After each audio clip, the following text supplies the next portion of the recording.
Hello, welcome back to the Football Natter. I'm joined once again by Max. Hello, Max. Hi, Jack, you right? Not bad, thank you. And right, well, tell our beautiful listeners what we've got coming up on the show today.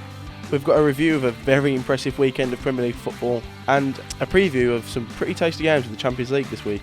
Right, so let's get straight into it and onto the Premier League. Well, interesting weekend of football. I mean, we thought last weekend was pretty good with Leicester winning 9-0, but this chucked up a few good results. It was a more consistent week of football. There's good results all across the board, really. And, well, to be honest, teams picking up points, I didn't think they'd really pick up points. Like Newcastle against West Ham, that was a very, very good away performance by Steve Bruce's side to win 3-2 at London Stadium. Now, I know West Ham aren't the greatest team, but it's proving people wrong, Steve Bruce's. I think people underestimating sometimes the manager because if you go from a big name like Rafa Benitez to Steve Bruce, you don't expect the same level of success, but I think he's impressed me. I think he's been good. I think he's no Rafa Benitez, but he's playing some good football. They're playing good counter-attacking football. And they made some good moves. I think the signs of St. Maxim certainly help. Yeah, I think he had a slow start to the season, but you see him go through on goal 2 or 3 times. He should have scored both. Really, And again, he should instead of squaring it to Almiron, he probably should have just smacked it at the keeper, smacked it at the goal. But he's so quick, and his control's brilliant. I didn't think that, when we've seen a lot of players from Ligue 1 in France come to play in the Premier League, and they've not necessarily lived up to the hype. You think of players like Remy Cabella and players like Tovan, who Newcastle signed and they had that mantra of signing French players, didn't they? Yeah, it just didn't work. But Alex St. Maxim, he started as he means to go on. I think he's probably going to be a good. He's quite young as well, so it's a good investment for Newcastle. I think he's a great player. I really do. I think he looks amazing out there as well. Proper flashy. So it's something that the Newcastle fans need after 5 years of mediocrity and all this stuff about Mike Ashley. I think a player like St. Maximin is great. It's great for the team, great for the morale. And I think if they can build on that going through the next year, especially if they get sold. Yeah, well, that's the thing. It's whether Mike Ashley finally gives up the club and a buyer finally comes in. There was rumours, probably. Well, I think it was this time last year of a Qatari prince or someone. Yeah, and all through the summer as well. Yeah, we're going to get bought. Yeah, it's like Man City owner's cousin or whatever. Yeah, it just never happened for him. It doesn't. But I'm sure somebody will take a chance on Newcastle. I think especially if they continue the form. Might still be a while yet, but like I say, if they keep winning games, it's going to prop up in the eyes and the ears of potential investors. But well, as we go from one disappointment in Mike Ashley's ownership to another, you've got Arsenal once again only being able to draw to Wolves. Now, I love it. Good result for Wolves, and you do love to see Arsenal struggling. But is it time for Emery to go? Surely. Yeah. You think? I think he's a good manager, but it's just not working. I think you stick to, La Liga, the Liga, and places like that. But it's not working. Premier League's a difficult one to manage in, especially when he hasn't been given the greatest money in the world to invest in the squad. But you think this is a manager who's taken Sevilla to the Europa League final quite a few times, won the Europa League quite a few times. Almost seemed a perfect fit for Arsenal. He's played a good brand of football, obviously coming from PSG, which is quite a big job. But the PSG, if you're the manager of PSG, you're almost certain to win the league without doing anything. So it's the Champions League that's the one at PSG, isn't it? Yeah. But I think when you can say what about Sevilla, but the Sevilla players bought into it. I mean, you'd watch Sevilla in the Europa League. You think they're going to the final, they go to the semi-final. They go in the Champions League, they get knocked out, they'd go into the Europa League, they'd go to the semi-final, the final. Because I think the players bought into it. You had Rakitic there at the time. You had players like that who probably didn't move on to a big club at Barcelona until latter stage of their career. Yeah. Because they were all for Emery in the football they were playing. But you get to a team like PSG and you don't get backed as much as you do by the Sevilla board, and you don't win the Champions League, you get fired. Yeah. There's high expectations at PSG. And you come to Arsenal and players aren't buying into it, and the fans at Arsenal, we all know the reputation Arsenal fans have. Yeah. And, if you're not performing, they're not going to buy into it, the players aren't going to buy into it, and then you're on a downward trajectory. Yeah. I mean, I think it's a little bit like, I think Arsenal are in that a little bit like what when Sir Alex went from Manchester United, because you've had this one manager for so long who's created such this identity for the club. you know, if you don't replicate, you know, even the mildest of success that man brought, I think Arsenal are going to go through a period of managers like Manchester United have. Do you reckon? I think Emery is the Moyes of Arsenal. The Moyes of Arsenal. So yeah, hopefully I want to see them short shop. I don't mind Arsenal. I love laughing at them, but I think they have the reputation of being that, you know, good side in the Premier League, bringing the international players in when they did, and they've always had that reputation of good football. So it's nice to have a laugh, but. I mean, the one thing I do like at Emery is that he has trusted a lot in the younger players. You've got Saka, obviously Reece Nelson. I like how he's trusted in younger players. Maitland-Niles. Yeah, but the only trouble is they don't have the quality to help Arsenal get to where they want to be and where the fans need them to be, and especially the board need them to be. You know, to get that extra investment to, you know, potentially put in players. But I mean, I think the attitude around Arsenal has really shown in the last few weeks. You've seen Granit Xhaka obviously, you know, swearing at the fans, and you know, he's come out in the week and apologised. And they need to get rid of him. They need to get rid of him. What about this captain thing and this shirt and, you know, swearing at the fans? He's a dreadful player. I mean, I don't like saying he said that. He was voted by the other players to be the captain, but he's probably scared of him. Crunch him on the training pitch. I don't know what he offers to the team. I really don't. See, that's the thing.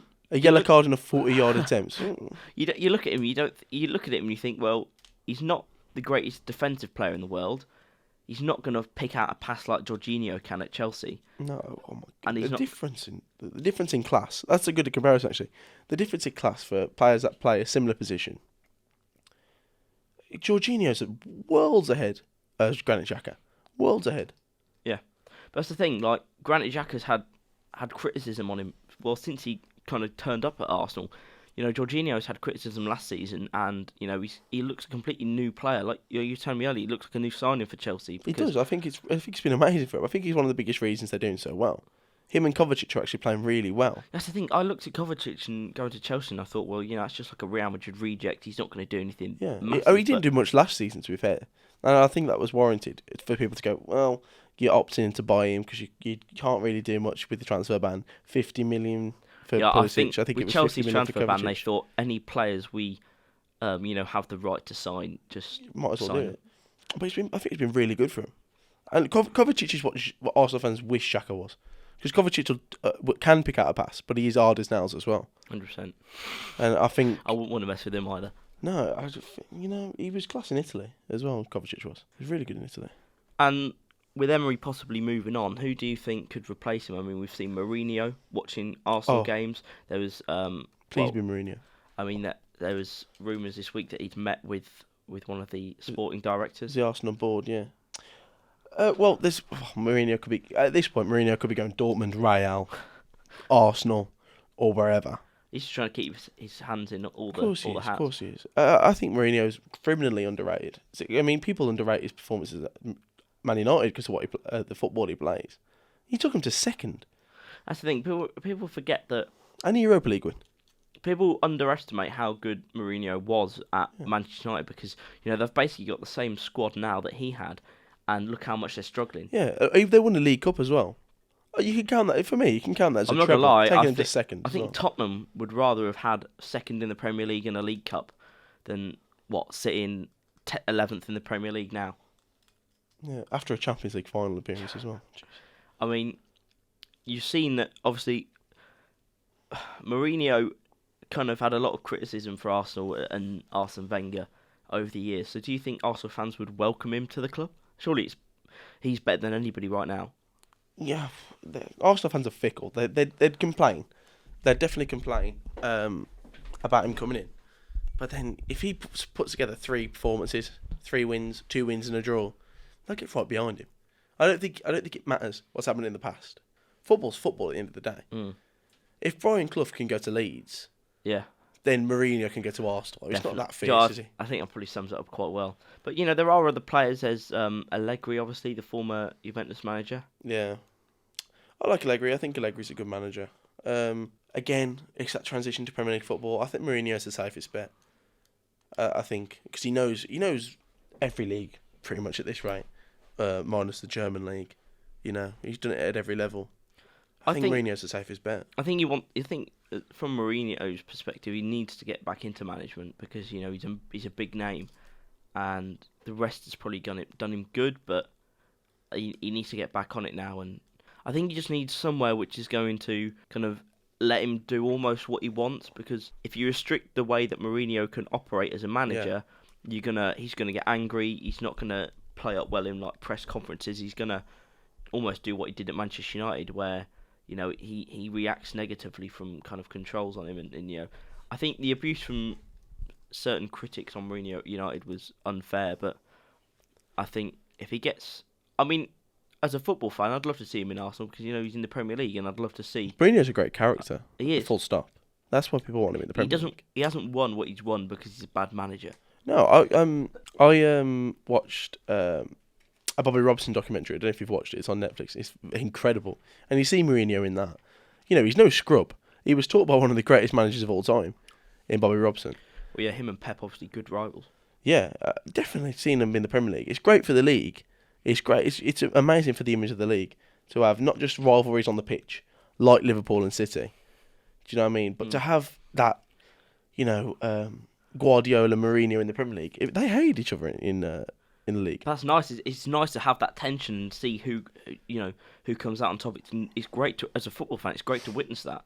Yeah, it's great for us as well. I mean, we're journalism students. I'd love there to be a tunnel bust up. I'd be like, I'll be there writing, tunnel bust up. We'll come on here or on the radio show and be like, there was a tunnel bust up. I wouldn't stop talking about it. Imagine if they bring a story. They just them two themselves create a story.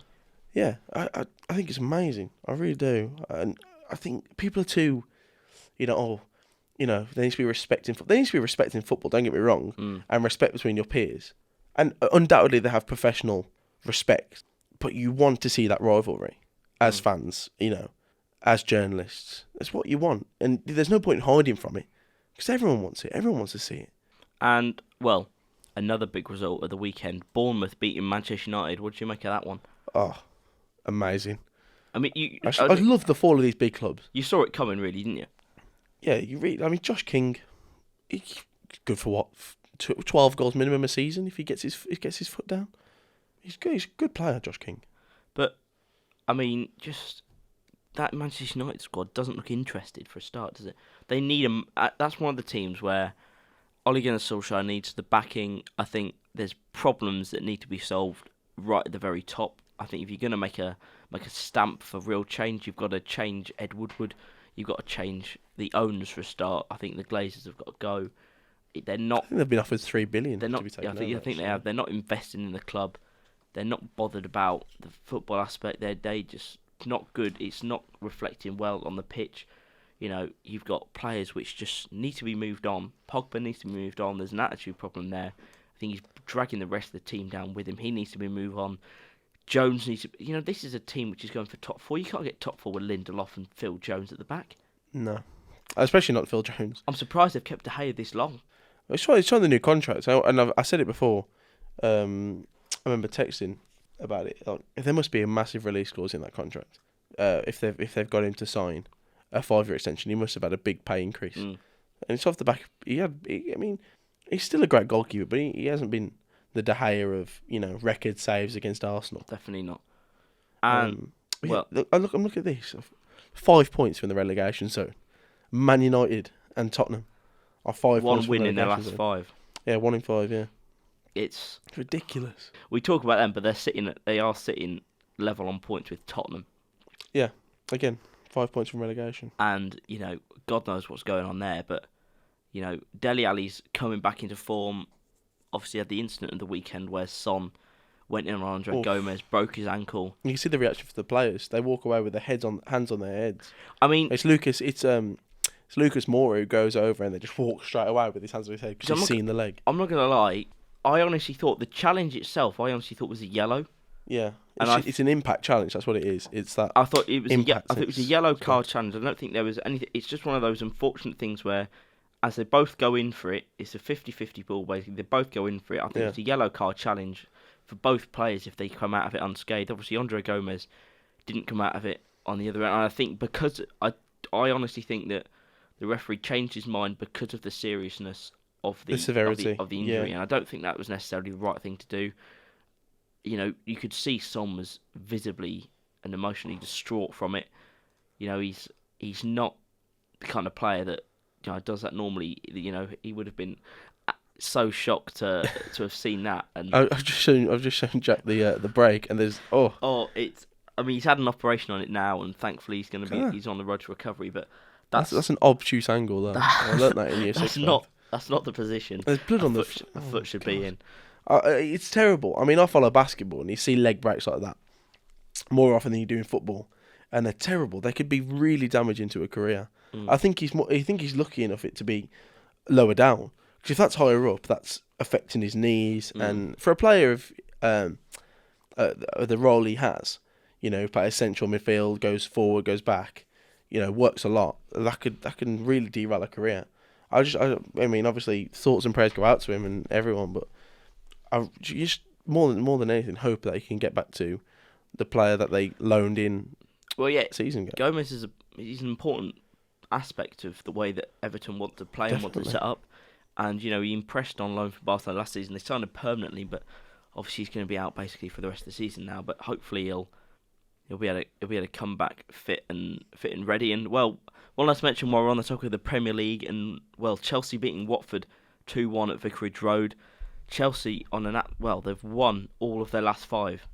Now they are sitting 4th in the Premier League, level on points with Leicester in 3rd, who have just been incredible, winning again at Crystal Palace. But what do you make of Frank Lampard's impact at Chelsea, and well, less so Kike Flores' impact at Watford, which has been basically non-existent?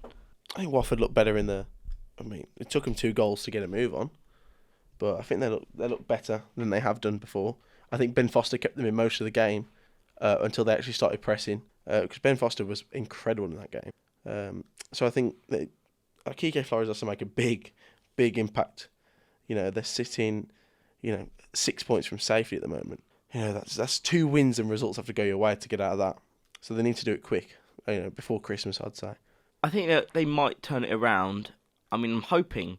I mean, Watford's one of those teams where you don't predict them to go down at the start of the season, but it's one of those signs, a bit like Newcastle, where they've been about there and thereabouts in the Premier League, and then suddenly you have an absolutely dreadful season, and you pay the price for it. But I hope they don't get relegated. But I think they're one of those teams where if they do get relegated, it won't be long before they're back. I think they've got too much quality inside, and maybe with the return of Troy Deeney in the next couple of weeks, they might start to pick up some form. He's the figurehead really for the club, so maybe they might get a little bit of inspiration from that. Yeah. I think it's like when Albion, Stoke and Swansea got sent out.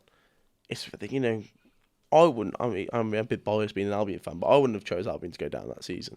You don't look at those clubs and think they're championship clubs. You look at them and think they're Premier League clubs. Might get into a dogfight, and same with Watford. You wouldn't pick them, but then when they end up in this situation, you think, well, has it been coming? Yeah, I think so. But again, a great performance from Chelsea. You can't really fault it. You can't fault much else other than the goal, really. But I mean, while Chelsea won the game, special mention to Ben Foster, because he was it almost scored with that header at the end, and he made some cracking saves, especially tipping it onto the bar with his fingertips, pushing it around the posts.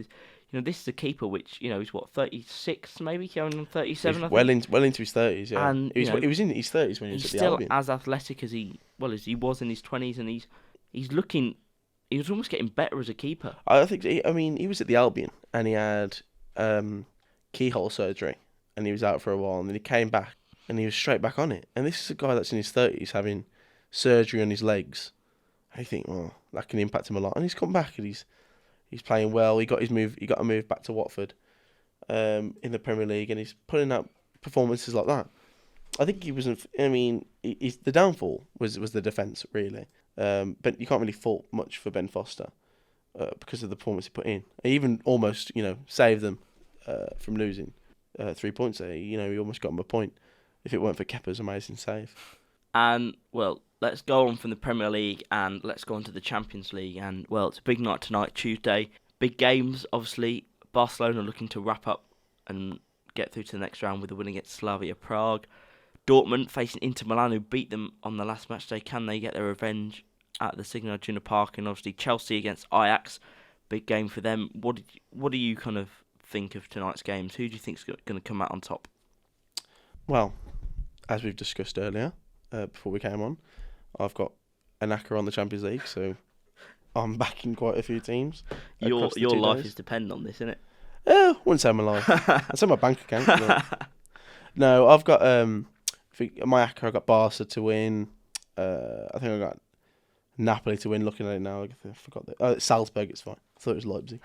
Dortmund to win. I think you brought up Dortmund. I've got Dortmund to win. They're back at home. I reckon they can pull it out at home against Inter. Inter are a good side. They've got playing some great football. Side, and Lukaku's certainly made a great impact since he's been there. Definitely, yeah. But, I think Sancho could definitely have a massive part to play. Royce, if they can get him on the ball, they've always got a chance of creating. People forget about Marco Royce, about him even still playing. I think Royce is a great player. He had that real poor few seasons where he just getting injury after injury, but now he's injury free. He is the biggest, most important part of that Borussia Dortmund side.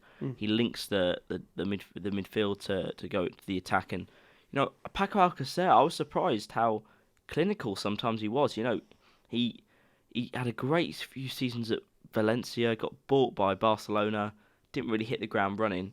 He ended up as one of them players that Barca just buy, just to put on the bench. You know what I mean? It's one of them. But Dortmund have this habit of finding strikers from anywhere, and they just produce. They got Alcacer this year, a couple of seasons ago. Batshuayi. Yes.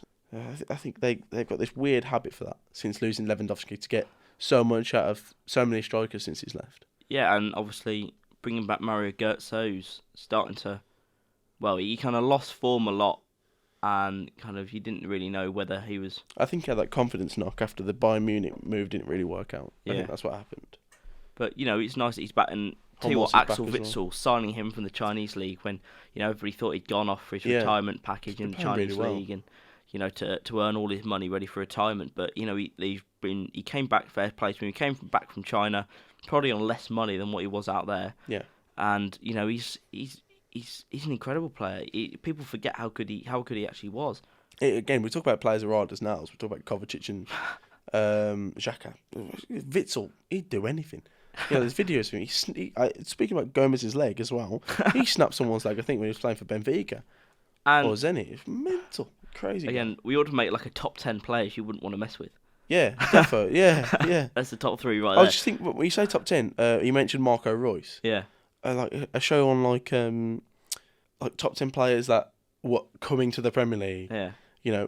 Marco Royce is like endlessly linked to United. They most have been linked to United or City. Players like him. It's one of those from ones Sevilla as well. Jurgen Klopp's going to Liverpool while Marco Royce is going to follow him. Yeah. Oh God. Like Munayin to United. Who even is Munayin anymore?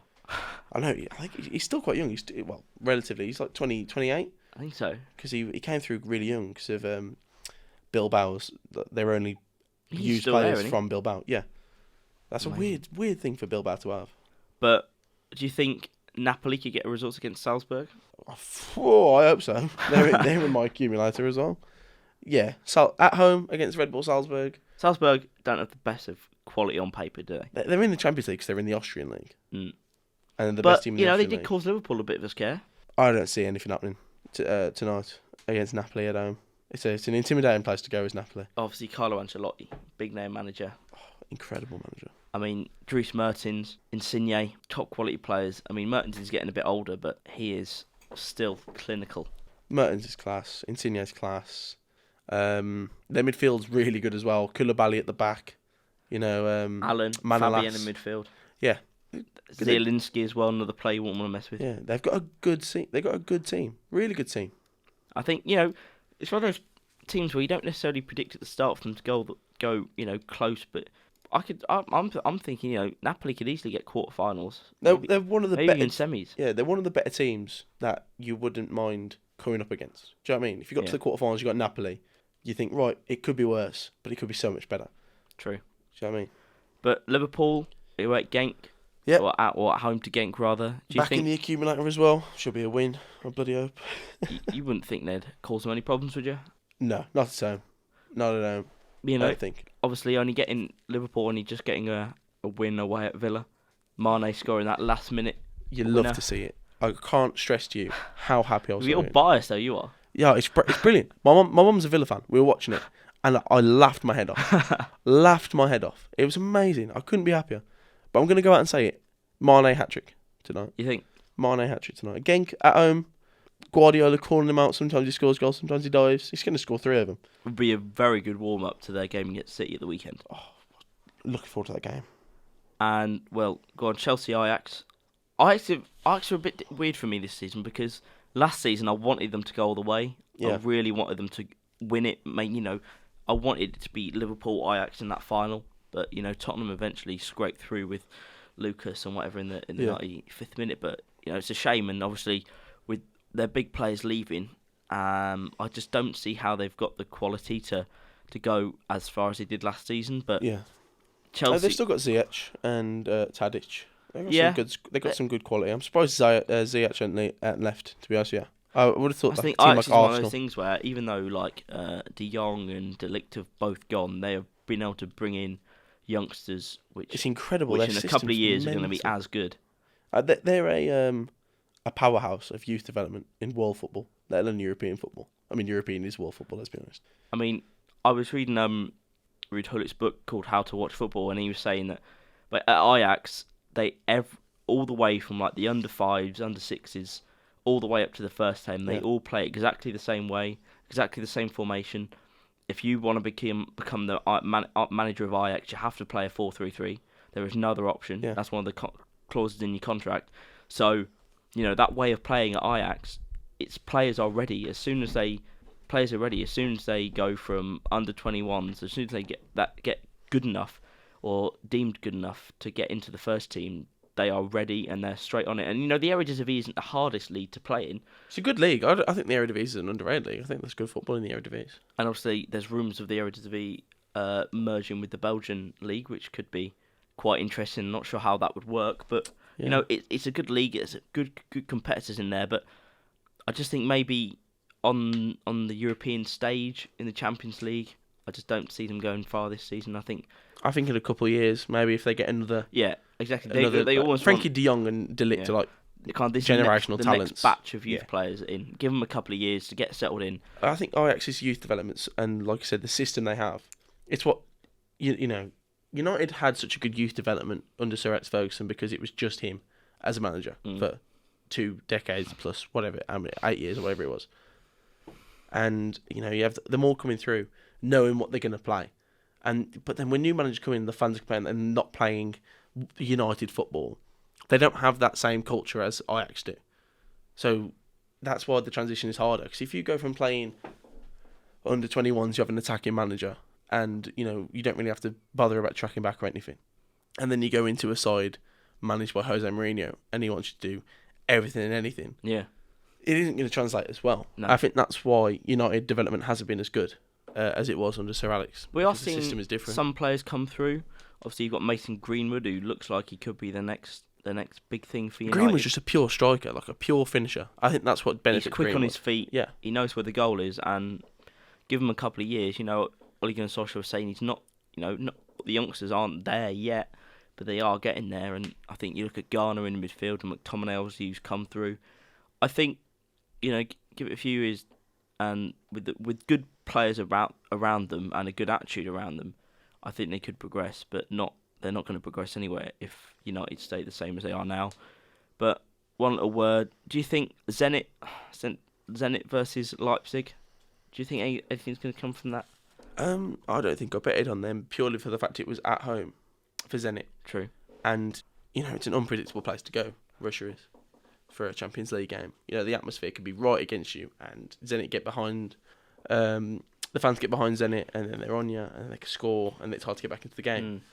So, Zenit aren't the best. I think Leipzig are a better side. Yeah, definitely. Timo Werner, obviously, Poulsen. Yeah, I don't think they've done as well this year as they did last season.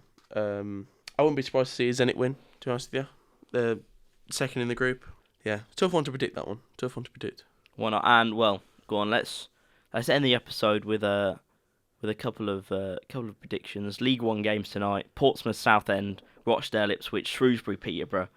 What are you going for those 3 games? Well, I've gone randomly to boost the odds. I've gone Portsmouth to beat Southend because that should be a win. You think so, but then Portsmouth are not doing that well this season. I know. I looked at this. I mean, you know more about League One than I do. Yeah.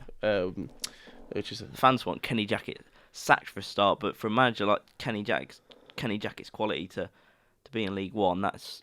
I think he's a Championship manager. I definitely think so, but obviously they sold Jamal Lowe in the summer. They haven't really replaced him. John Marquis, who they signed on a free, who scored 25, 30 goals last season, who they thought was just going to come in and hit it off the bat, and just hasn't done it. I'd probably say a Portsmouth win there. Rochdale, Ipswich, obviously Ipswich, second in League One. Rochdale, Rochdale's one of those sides, always like relegation candidates, but are always going to pick up the odd win, which you don't expect them to come. Ipswich have fallen off a little bit in the last couple of games. Wickham have obviously gone top of League One. Ipswich had a good start, but the teams which have a good start always kind of dip in form. You look at Sunderland last season, you look at Portsmouth last season, top of the league for months. I mean, last season, I sound like an addict at this point, but last year when I was putting my accumulators on, I'd always go Portsmouth win, especially if they're at home. Sunderland win. Yeah. And then, like this year, I've gone, hold on, why are the odds so high on Sunderland winning here? Then you look at the league, I think, Jesus Christ, Sunderland are what? Mid-table? Yeah. Just above mid-table? You're like, I'm not going to bet on them. Yeah. You know? They are. Something's gone on at Sunderland, and I don't know what it is, but they just haven't been able to hit it off the bat. And, it's like they've lost the motivation they had. Or maybe it's Catamol going. Maybe Catamol going is completely torn apart that Sunderland side. Lee Catamol. Who would have thought it? Absolute god of football. And Shrewsbury Town, Peterborough. I mean, I can't really much say other than the Peterborough win as a Peterborough fan, but I am going to the game, so I cannot wait. First Peterborough game for quite a few weeks since I've been here at uni, but cannot wait to go see some away end action. I think you can win this one. To be fair, I mean, interesting stat: Peterborough have scored double. Peterborough's 2 strikers have scored double the amount of goals as the whole Shrewsbury team. Yeah. I mean, if we don't score one, then 15 goals. It's going to sound like Michael. 15 it's goals. going to sound like Michael Owen there. I was going to say if we don't score one, we're not going to win. But yeah, if we don't score one, bloody hell, Michael Owen. What a pundit! Ballon d'Or winner. And on that bombshell, I think we'll end the episode. Thank you for listening. You can, of course, catch this episode on iTunes, Spotify, SoundCloud. Catch it also on YouTube as well. And you can tweet us at footballnatter1, email us in at thefootballnatter@gmail.com. But it leaves me just to say it's goodbye from Max. See you guys. It's goodbye from me. Goodbye.